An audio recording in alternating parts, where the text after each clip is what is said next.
Yeah, well, okay. Well, let's see what you have to say about that. Stephen, hi. Hey, how are you, Martin? We are well. What's going on?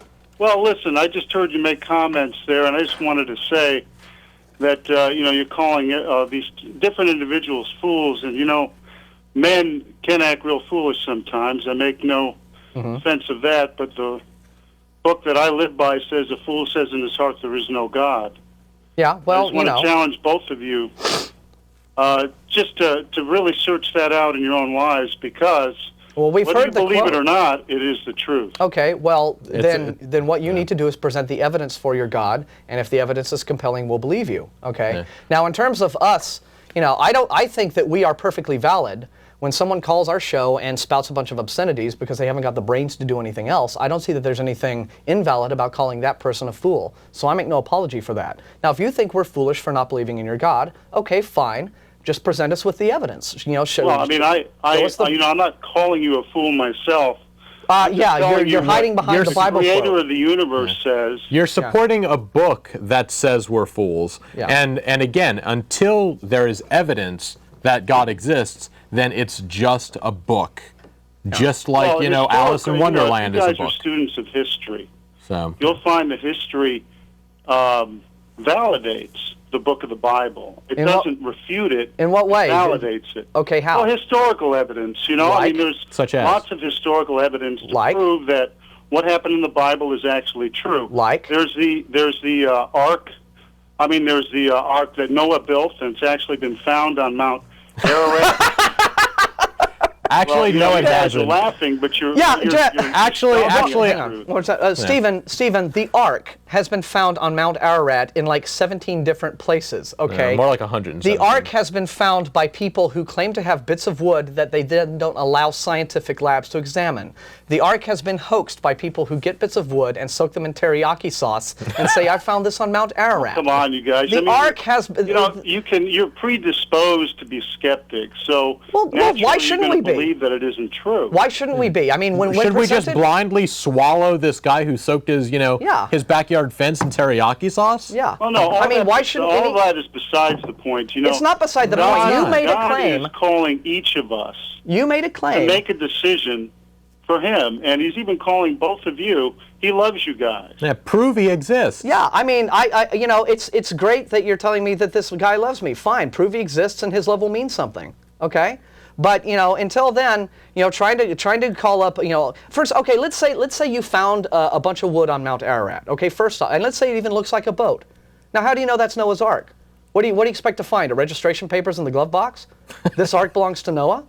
I mean, even if you found a huge artifact on Mount Ararat, how do you know what you found is the Ark of the Bible? They've did scientific studies on the wood that's on that Ark, and they've proven that it can't possibly exist where it's been found, and they've done all the dating studies on it. I'm not going to debate that with you guys. I'm not a scientist. Yeah. What I can tell you is that God calls each of us, and in our own heart, and He's calling both of you too. Look, this is fine. Just prove that claim, and we're okay with it. Exactly. Present us with evidence. There are big differences. The Bible talks about a lot of things which we know exist. Israel, I know exists. Jerusalem, I know exists. There are lots of small things, or big things, in the Bible which, yes, are absolutely true. Some of the people in it are based on actual people. That I have no argument against. But saying that, look, Israel exists and it's talked about in the Bible, and such person exists and they're in the Bible, therefore there must be this, omniscient, all-powerful, invisible man living in the sky who created the universe, that's a big leap. And you can't make that kind of a leap. Because again, Alice in Wonderland talks about England. That exists. Rabbits exists. Decks of cards exist. But you can't extrapolate from that all the other strange things that they got going on in that world. Just the same with the Bible. It's just a book. Well, God says that prove there's God. Yeah, I mean, how do you know what God is saying unless you have some proof? Yeah. Are you getting this from the Bible? Do you believe that the world was made by chance? It was just a random happening? Why couldn't it have been? Why not? Yeah. Well, I mean, scientifically, the Now, well, what do you know likelihood of that scientifically? happening What is sort of so- you just said you're not a scientist. So how are you qualified to say scientifically this, that, or the other can happen? But you're asking me to give you scientific proof. I'm You're asking you to give for me that. any proof. Just So you give guys me must be direct evidence. scientists then.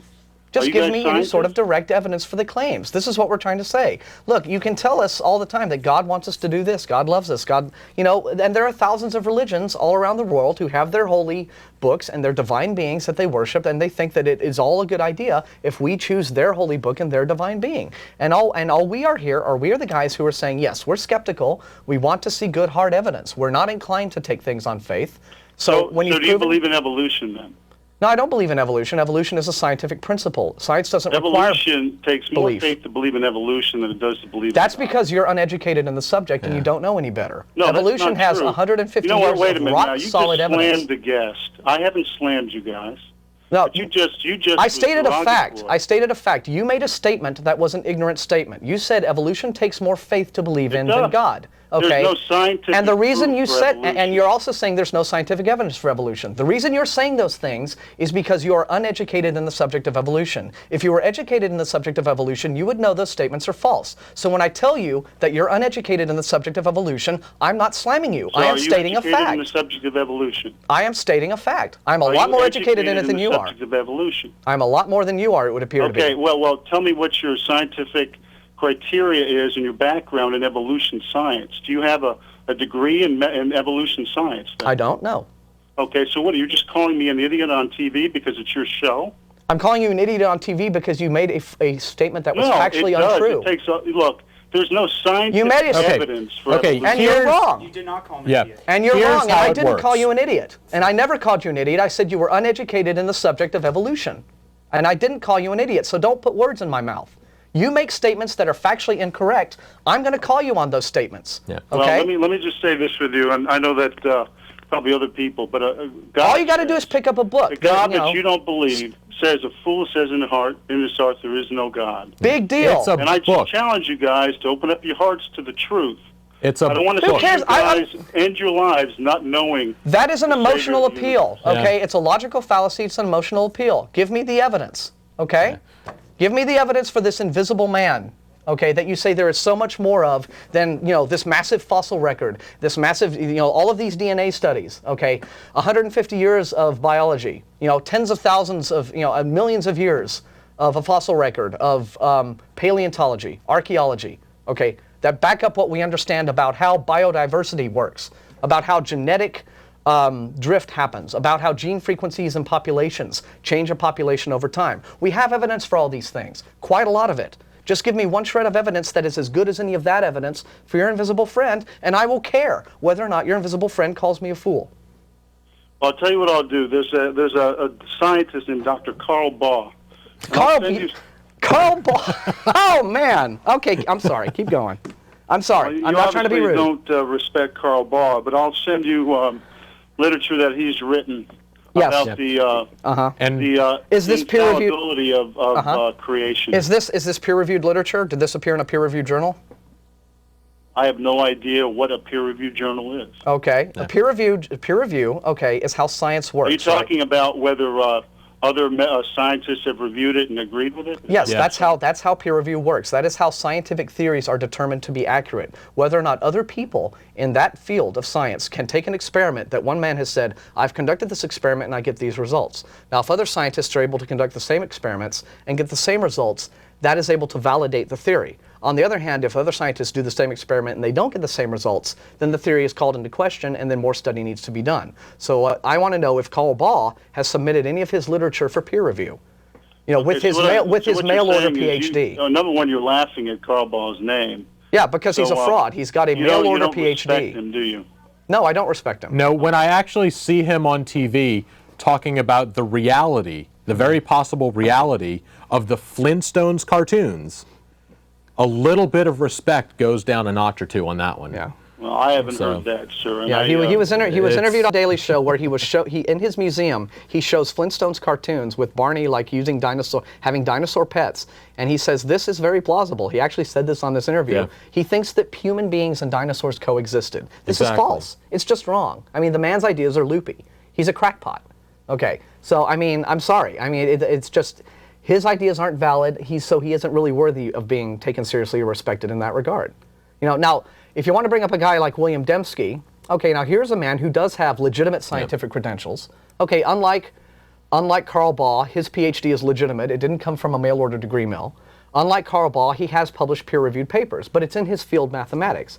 Now, he is a legitimate scientist, and people take Dr. Dembski seriously in many ways. However, he does have criticisms of the way he tries to use his mathematical theories and apply them to biology and make an argument for intelligent design in that way. So that's a guy who is at least a little bit more serious than Karl Baugh in terms of arguing that point. But the fact is, most of Dr. Dembski's colleagues don't agree with him. But at least, he is a guy who has more respectable scientific credentials. Well, for what it's worth, I'll be praying for you guys. God bless you. Knock yourself out, man. Look, we're not here to be disrespectful to anyone, okay? But when you call our show, we do play hardball. If you're going to come here and make factually inaccurate statements, we'll call you on it. Okay? If you're going to say something like "there's no evidence for evolution," get real. I mean, you don't know what you're talking about. Any first-year biology student will tell you that's not true. So. Yeah, I mean, that just saying that there's no scientific evidence for evolution is just like saying there's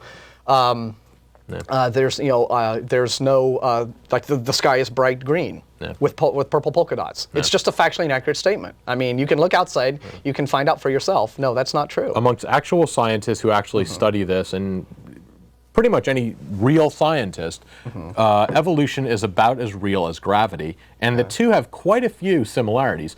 We both know they exist. We know evolution happened, period. Gravity happens, period. Now, the exact mechanics behind it, that we're not sure of. Yeah. There's a lot of theories about what gravity actually is. A great call. We don't know. Just remember, okay. Same thing with evolution. I know that we chuckled a lot at what that guy says. It's just because it amazes us that in this day and age, there's still people who try to bring up things like they found Noah's Ark. Exactly. Or the Shroud of Turin is real and stuff like that. When all of this stuff has been long, or even the Bible code, you'll get some people arguing for that. When all this stuff has been long since debunked, okay? And we can't help laughing at that simply because it's like, oh no, not this again, But just to keep in mind, okay, I mean, the last caller, he was trying to claim that we were just sitting there insulting him, and I was calling him an idiot, which I never called him. I said he was uneducated in biology, which is true. If you're out there saying things like evolution has no evidence, that means you're uneducated in the field. Yeah. So, but I never called him an idiot. And remember, he started his call from the premise of by calling us fools. Psalms 14:1. The fool says in his heart there is no God, and then he worked his way from there, right? Yeah. So it was a rather bit hypocritical of him to be sitting there saying, well, you guys are calling me names and da da da da da. When he started his entire spiel with that quote, as if that quote means anything. Okay, fine. If we're foolish for not believing in God, prove God exists. Yeah. Should be easy. Okay, that was great. Fun rant. Okay.